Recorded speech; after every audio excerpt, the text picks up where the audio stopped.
Hello, community. Today's topic is stress and the wild idea that it might actually be good for you.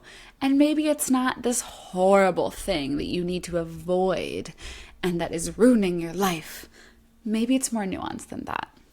So stress gets a very bad rep in our news and our culture, and in many ways, rightfully so, and in many ways, it's a little bit exaggerated.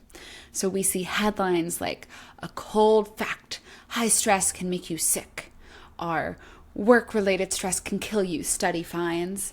And these headlines aren't necessarily false, they just lack the nuance that exists in our body's relationship with stress.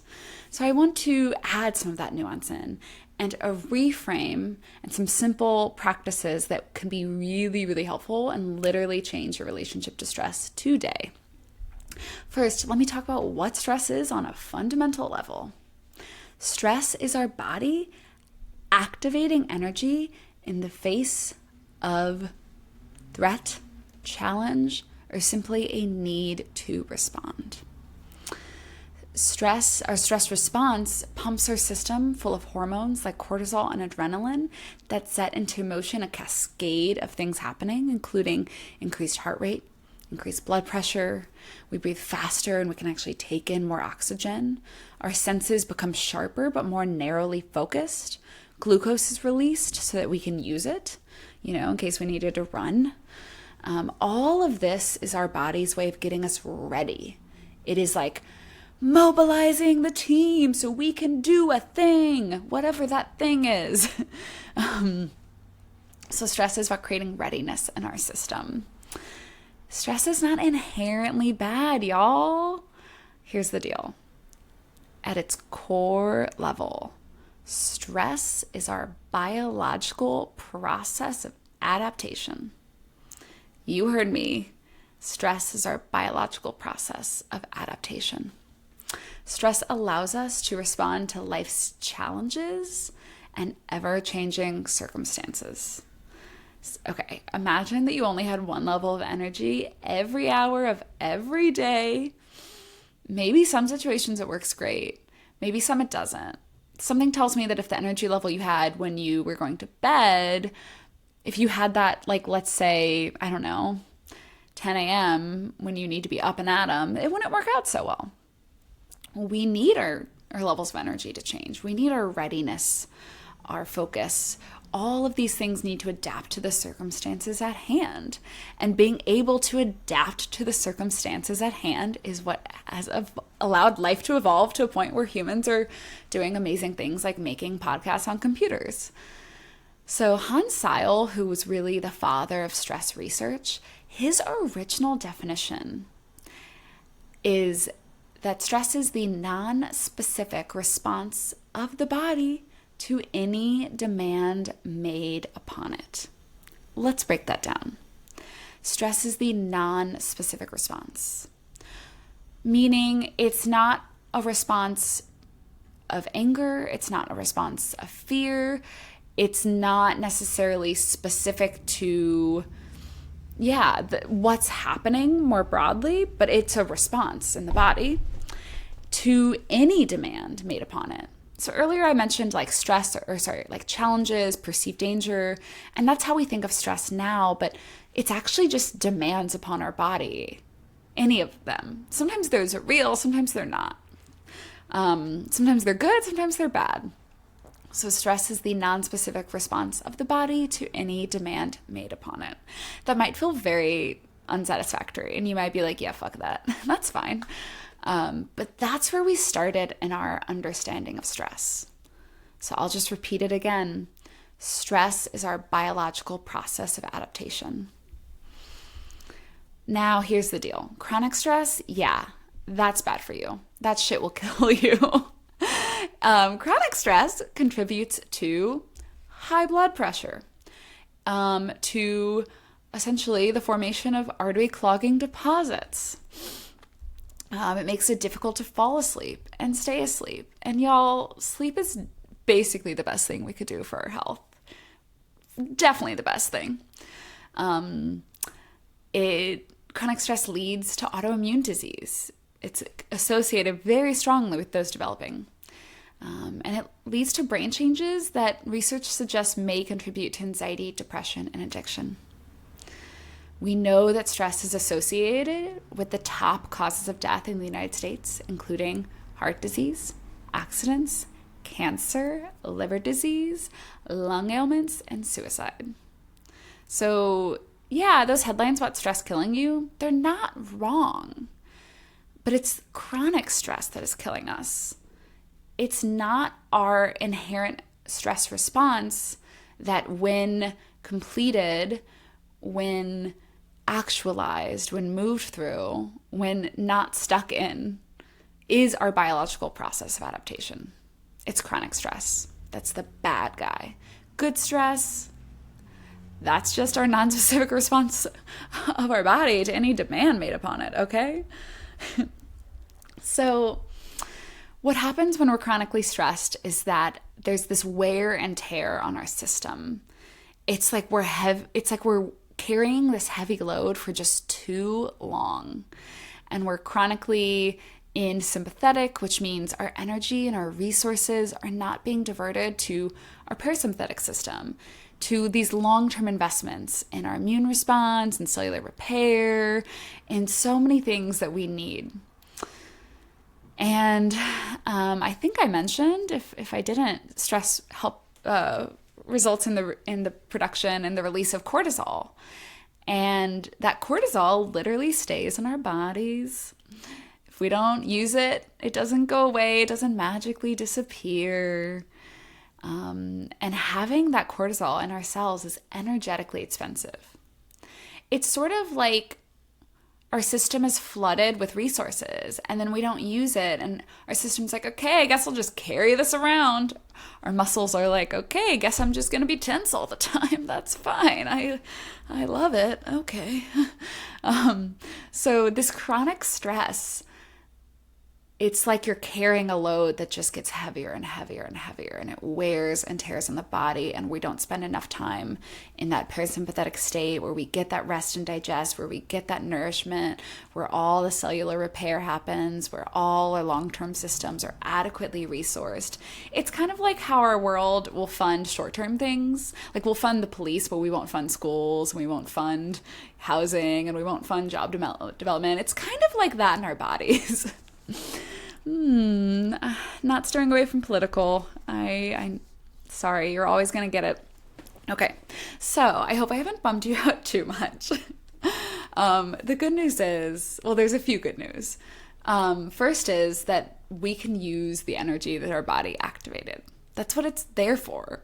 And, when this system evolved, it's from, millions of years of evolution and from our, more recent ancestors, as well as, fish. But we evolved to mobilize energy to activate energy, to move, to mobilize, to swim, to kick, to run, to fight, to hunt. And so nowadays, all we do is send that email or give that presentation or have that conversation, but it doesn't signal to our body that we're done.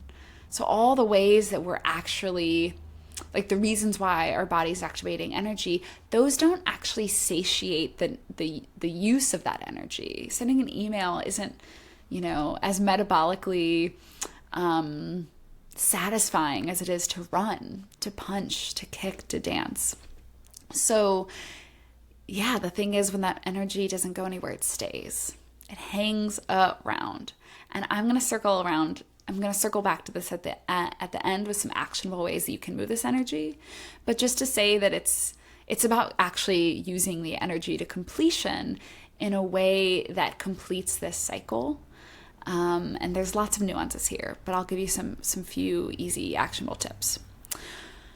So 2 other positives, one of which I'm going to deep dive on. So one is that short-term stress that's acute and completed and not just sustained chronic stress that we experience day in and day out. That stress is actually good for you. So, in the workplace, it can be associated with productivity. It can be associated with, personal initiative, going after your dreams, doing the thing. It can be associated with physiological thriving. And this is really the concept which has been shown in lots of different research areas, that when we put our body into short-term stressful situations that we recover from, it actually is good for us in the short term, but it's good for us in long-term, longevity, our lifespan. And it makes sense because we're essentially putting ourselves into a state where we have to use a lot of energy. We have to be all in, whether it's exercising or intermittent fasting or throwing yourself in the ocean or cold water. We're putting ourselves in this intense situation, and then we come down from it. And, actually, if we live a life where life is all good and chill and easy and we have lots of yummy foods and we sit on the couch all day, that's associated with disease. But things that are taxing in a way that allows us to recover from, that's good for us. So it's not just that working out is good for you, but it's these moments of stress and all the different ways they show up that have a finish. So it's, there's about an arc. It's about it ending. But David Sinclair's body of research and his podcast and book Lifespan really talks about different ways that we can live healthier and longer lives. And so many of them come back to this fundamental truth, which is, experiencing short-term hardship is actually really great for our body and leads to physiological thriving. There's so much nuance here, though, so I don't hope you're getting it. Hope you follow. I'll probably dive deeper if you have questions. And even traumatic experiences can result in positive changes. So post-traumatic growth, which is really this growth that can happen after trauma with the right support, can lead to improved relationships, greater appreciation for life, and enhanced perceptions of strength and your capacity. Now, not every person who experiences trauma experiences this, and there's a lot of things that need to happen, and it's all about support. But all of this is to say is that stress and difficulty can be good for us. So I want to talk about the power of mindset and how it impacts our relationship to stress and how it can help us relate to stress in a way that helps us get these positive benefits. With the caveat that sometimes a lot of this is out of our control and you can't mindset your way out of a really shitty job that's taking advantage of you. So one caveat. Okay. So when I say mindset, I mean a set of associations and expectations about the nature and processes of a thing in the world. So mindset is essentially a frame of thinking. It's not the absolute truth. For example, I have a mindset that I should honor and listen to my body. And others might have a mindset of I should work hard, play hard, I'll sleep when I'm dead. Those two mindsets are going to result in very different behaviors, expectations, interpretations. So our mindsets frame how we evaluate data from our body and from the world and propel us to different, routes of action. There's really fascinating research between mindset and stress, led by Stanford psychologist Aaliyah Crum. Her lab has evaluated some work around mindsets related to stress, exercise, and food, as well as medical care, particularly essentially the placebo effect. The placebo effect is a mindset. If you believe it works, it will work. And there's actually fascinating research where if you inject someone with saline, but you tell them it's a drug, they feel better. And the opposite, if you tell someone they didn't get a painkiller and they did, they will feel more pain. So mindsets, placebos, and nocebos, when you tell them something didn't happen even though it did, are very powerful. They are real interventions. But I'm going to focus on mindsets and stress today. So Crum's research has found that your mindset about stress directly impacts your well-being and how debilitating or actually supportive stress can be for you. So I'll deep dive on one study. Crum's team developed a study to evaluate an intervention on mindset. So basically, can we change mindset and what does that do? And they found that, so they put participants into three groups. One was a group that learned about how stress is enhancing. Stress is good for you. One learned about stress being debilitating, and there's a control in which they didn't receive any education. And they had a good sample size.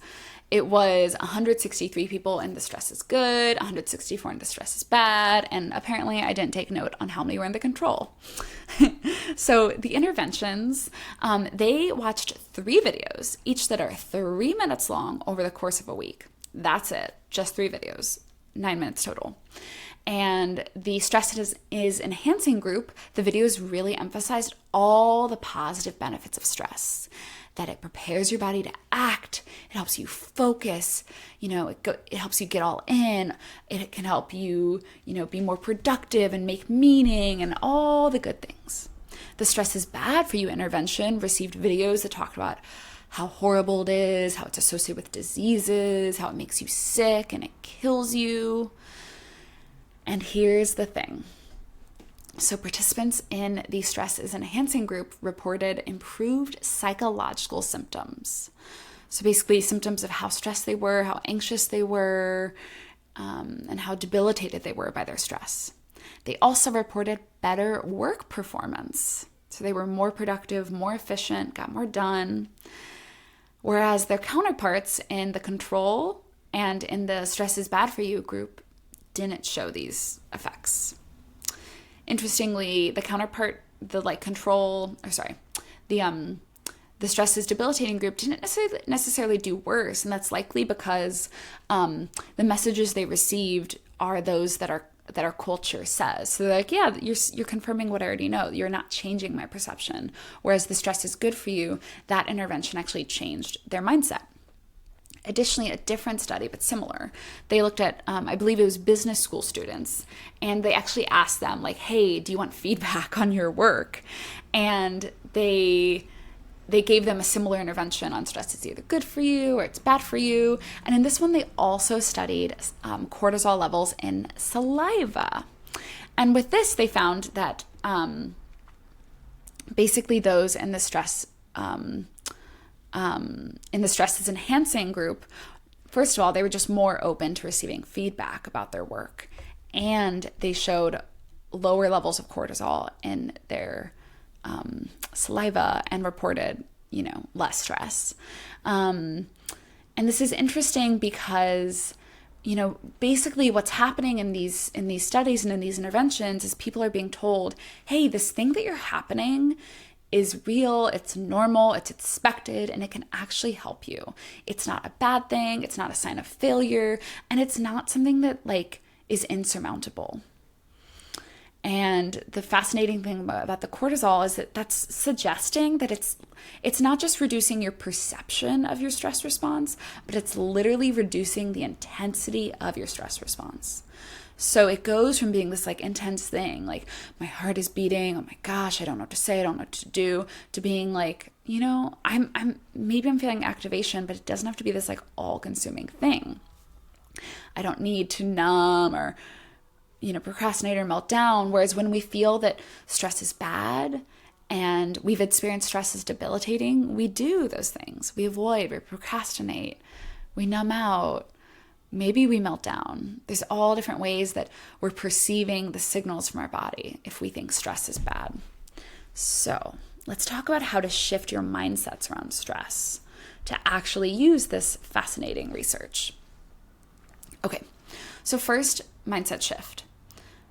View your body's stress response as helpful, not debilitating. Caveat that if you have experienced it as debilitating in the past, I feel you. I can't change the fact that it has felt debilitating, and I don't want you to gaslight yourself during a panic attack to be like, it's fine. It's not fine. It doesn't feel good. But on the spectrum of stress, that lower to medium, how can you shift how you think about that? And in your body, feel into this okay, this is energy I can use. All these signals, all these sensations, the ways my thinking is changing, these are ways that my body is getting me ready to act. I don't need to make this go away. I don't need to calm down, maybe a little bit, but this is energy that I can use. This is expected. So the first one, viewing your body's stress response as helpful, not debilitating. The second is viewing yourself as able to handle and maybe even learn and grow from stress in your life. So maybe you're doing something new and scary, you got a new job, you got promoted, or you're starting a side hustle, like whatever it is, and you feel out of your depth. You're like, I don't know how to do this. If you view yourself as capable to figure it out, to learn, to maybe even become a better person from it, you're less likely to be debilitated by stress. Again, expecting like this is normal. This is par for the course. Of course I feel this way when I'm doing something new. My body doesn't, this isn't comfy and familiar yet. Like, duh. The big caveat I want to add here is, sometimes workplaces, cultures force us to do more than we have capacity for. Sometimes workplaces don't give us enough resources, or they give the responsibilities of 3 person to 1 person. So I don't want you to gaslight yourself when, there might be some real like changes in resources or expectations or timelines, and all of those are really reasonable. But if you can view it as something that you can handle and learn and grow from, that's going to be a helpful shift. So also, to be able to handle it, you might need some support, in the sense, my brain obviously goes to somatics. So what do you need to do so that you can handle this, aside from asking for support and making sure, like, again, your workplace isn't like, yeah, can you just do this by tomorrow? And you're like, it's going to take a week. So what does that look like? Is that meditating? Are those somatic practices? Is it yoga nidra? Is it working with a somatic coach? Like, what do you need to do to be able to move through this, to be present, to get to a place where you can view it as something that you can handle and you can view it as non-debilitating? Because if neither of these things feel remotely true, then like, again, you simply can't gaslight yourself into feeling that it's true. You have to somatically, get to the point where they feel true. So what do you need in order to feel like you can handle stress and that it's not going to debilitate you? Do those things. Great. And caveat that also, if stress is debilitating, like, is there any way that you don't have to do it? Just saying. The last thing is that view stress as something really normal, something that we all deal with, and it doesn't say anything about you or your abilities. So if you are having a big reaction, yeah, that makes so much sense, my friend. Of course, especially if there's any type of novelty or deadline or newness, like, yeah. Also, things like math stress. Oh my God. Every math class I've ever taken has thrown me through the ringer. And I felt like, I was like, wow, I must be really dumb. There's actually like, it's a well-documented thing. Math stresses people out. Public speaking stresses people out. There's things that really get us going. And if you can view it as like, this is normal, this is par for the course, maybe this even means that I'm stretching, and it won't always be this hard. Maybe some things are always this hard. A lot of big performers, they still are like, oh, I'm an anxious mess immediately before I go on stage. And then it's amazing, and I do it. It doesn't change my physiological response that I have every time. What helps is me just accepting this and knowing that it's energy to propel me forward. So I hope that those 3 reframes help, with the caveat on all of them that somatically supporting ourselves is going to be what gets us to a point where you can actually believe those things. So first and foremost, we need to be able to get a teensy bit more regulated. You might not get fully regulated, because if you're doing a new thing, of course you're going to be kind of stressed. Or if you're in a high stakes situation, of course. But what is like, how can you get 10% more regulated through like breath or sound or touch?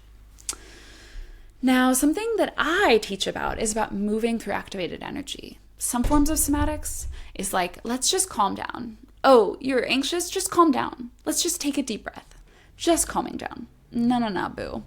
So stress is activated energy for us to respond, and it's helpful to actually move some of that energy. Sometimes our body just produces way too much energy, and we gotta like move through 10% of it, and then we can actually be with that other 90% or whatever.